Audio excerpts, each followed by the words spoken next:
भक्तों, ओम नमः शिवाय। श्री शिवाय नमस्तुभ्यम। जय श्री महाकाल। जी हाँ भक्तों, क्या आपका भी जो बच्चा है उसका जो मन है वो पढ़ाई लिखाई में बिल्कुल भी नहीं लगता। आप लोग बहुत ज़्यादा परेशान हैं उसकी पढ़ाई को लेके कि आखिरकार हमारा जो बच्चा है वो पढ़ता क्यों नहीं है। जब भी आप उसको पढ़ाने के लिए बैठाते हैं तो कहीं वो घूमने चला जाएगा, कहीं खेलने चला जाएगा, कहीं कुछ करने लगे, कहीं कुछ, लेकिन पढ़ेगा बस बिल्कुल भी नहीं। आप लोग बहुत ज़्यादा परेशान रहते हैं कि आखिर ऐसा क्या हो गया जिसके कारण आपका जो बच्चा है उसका जो मन है पढ़ाई लिखाई में नहीं लगता। तो आपको परेशान होने की बिल्कुल भी आवश्यकता नहीं है, क्योंकि आज जो मैं आपको उपाय बताने वाला हूँ, अगर आपने उसको अच्छे तरीके से ध्यान से सुन के और अच्छे से कर लिया तो अवश्य रूप से सारी की सारी इच्छा, सारी की सारी मनोकामना जो है वो पूरी होगी ही होगी। और आपका जो बच्चा है वो बढ़िया तरीके से पढ़ाई की ओर आकर्षित होगा ही होगा। क्या करना है, कैसे करना है, पूरा बताने वाला हूँ और अच्छे तरीके से समझाने वाला हूँ।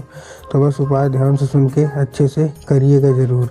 देखिए, आपको भी पता है कि पूज्य गुरुदेव की जो कथा होती है उसमें लाखों की भीड़ आती है। कैसे भीड़ आती है? लाखों की भीड़ आती है। और जब गुरुदेव की कथा में लाखों की भीड़ आती है तो जहाँ ज़्यादातर जो भक्त होते हैं वो क्या करते हैं, पत्र के द्वारा अपनी इच्छा और पत्र के द्वारा अपनी मनोकामना जो होती है वो गुरुदेव तक पहुंचाते हैं। तो अभी गुरुदेव की कथा चल रही थी, आज से 4 से 5 महीना पहले की बात है। गुरुदेव की कथा चल रही थी और गुरुदेव की कथा में लाखों की भीड़ आई। अब जब गुरुदेव की कथा में लाखों की भीड़ आई तो वहाँ ज़्यादातर जो भक्त थे उन्होंने क्या किया, पत्र के द्वारा अपनी इच्छा और पत्र के द्वारा अपनी मनोकामना जो है वो गुरुदेव तक पहुँचाई। अब जब गुरुदेव के पास पत्र पहुँचा और गुरुदेव ने पत्र पढ़ा तो वहाँ गुरुदेव ने देखा कि ज़्यादातर जो भक्त हैं उनकी क्या है, केवल और केवल एक ही इच्छा और एक ही मनोकामना है। क्या? कि गुरुदेव, हमारा जो बच्चा है ना उसका जो मन है वो पढ़ाई लिखाई में बिल्कुल भी नहीं लगता। हम लोग बहुत ज़्यादा परेशान हैं उसकी पढ़ाई के लेके कि आखिरकार हमारा जो बच्चा है वो पढ़ता क्यों नहीं है। जब भी हम कोशिश करते हैं कि वो पढ़ाई की ओर आकर्षित हो, पढ़ाई की ओर आगे बढ़े, तो कहीं ना कहीं घूमने चला जाएगा, कहीं खेलने चला जाएगा, कहीं कुछ करेगा, कहीं कुछ, लेकिन पढ़ेगा बस बिल्कुल भी नहीं। हम लोग भी बहुत ज़्यादा परेशान रहते हैं। हमने उसके पीछे क्या कुछ नहीं किया, बहुत अच्छी स्कूल में डाल के रखा है, बहुत अच्छा कोचिंग ट्यूशन दे रहे हैं, हर एक तरह की सुख सुविधा दे रहे हैं, लेकिन फिर भी जब बात पढ़ाई की आती है तो कहीं कुछ करेगा, कहीं कुछ, लेकिन पढ़ेगा बस बिल्कुल भी नहीं। कृपया करके कोई उपाय बता दें। अब जब गुरुदेव ने देखा तब गुरुदेव ने 2 से 3 उपाय बताए और कहा, केवल और केवल ये उपाय कर लेना, तुम्हारा जो भी बच्चा है जिसका भी मन पढ़ाई लिखाई में नहीं लगता, अवश्य रूप से पढ़ाई की ओर वो आकर्षित होगा ही होगा और बिना तुम्हारे बोले, बिना तुम्हारे कुछ कहे वो पढ़ाई ही पढ़ाई करेगा। अब जब गुरुदेव ने उपाय बता दिया 2 से 3 तो लोगों ने जा जाके इस उपाय को घर में करना शुरू कर दिया। अब जैसे ही लोगों ने जा जाके इस उपाय को घर में करना शुरू कर दिया, वही लोग गुरुदेव की कथा में मात्र 1 से 1.5 महीने के बाद वापस आए। अब जब वही लोग गुरुदेव की कथा में वापस आए तो उन्होंने क्या किया, फिर से एक बार गुरुदेव को पत्र लिखा।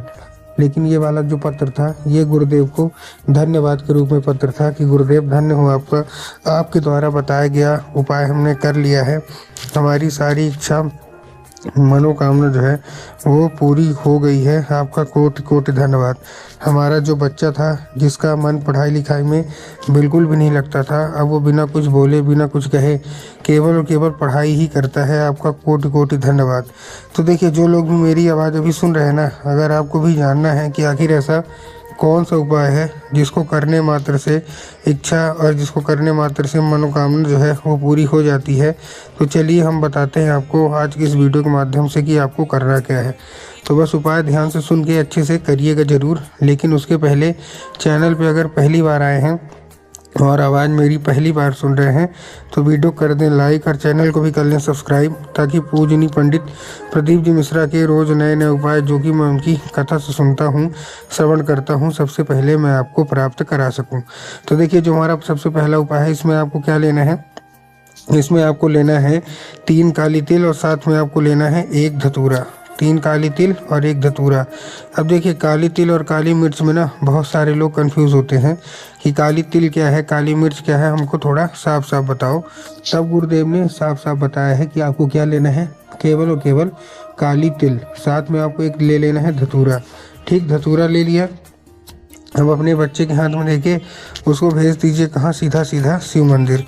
अब जैसे ही आपका बच्चा शिव मंदिर पहुँचेगा, शिव मंदिर पहुँचने के बाद उसको बोलिएगा कि दक्षिण दिशा में क्या है, दक्षिण दिशा में खड़ा हो जाए और उत्तर की ओर अपना चेहरा कर ले। अब देखिए दक्षिण और उत्तर में ना बहुत सारे लोग कंफ्यूज होते हैं कि दक्षिण क्या है उत्तर क्या है, हमको थोड़ा साफ साफ बताओ। तब गुरुदेव ने साफ साफ बताया है कि जिस भी शिव मंदिर की जलाधारी हो, जिधर साइड भी मतलब शिव मंदिर की जलाधारी हो, आपको अपना चेहरा उधर साइड करके खड़े हो जाना है। ठीक, खड़े हो गए। खड़े होने के बाद आपको क्या करना है, एक नाम लेके, कौन सा, महादेव का बहुत ही सुंदर सा नाम है, श्रम्भेश्वर महादेव। तो आपको करना क्या है, आपको केवल केवल श्रम्भेश्वर महादेव का नाम लेके और उन्हीं का स्मरण करके आपको चुपचाप क्या कर देना है, अर्पित कर देना है बस। पूज्य गुरुदेव कहते हैं कि अगर आपने इतना ही कर लिया तो अवश्य रूप से सारी इच्छा, सारी मनोकामना जो है वो पूरी होनी ही होनी है और आपका बच्चा जो है वो अवश्य रूप से पढ़ाई की ओर आकर्षित होगा ही होगा। ये था हमारा पहला उपाय।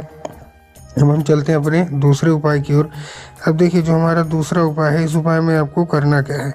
जो हमारा दूसरा उपाय है, इस उपाय में सिंपल सा आपको क्या लेना है, आपको लेना है केवल केवल एक लाल फूल।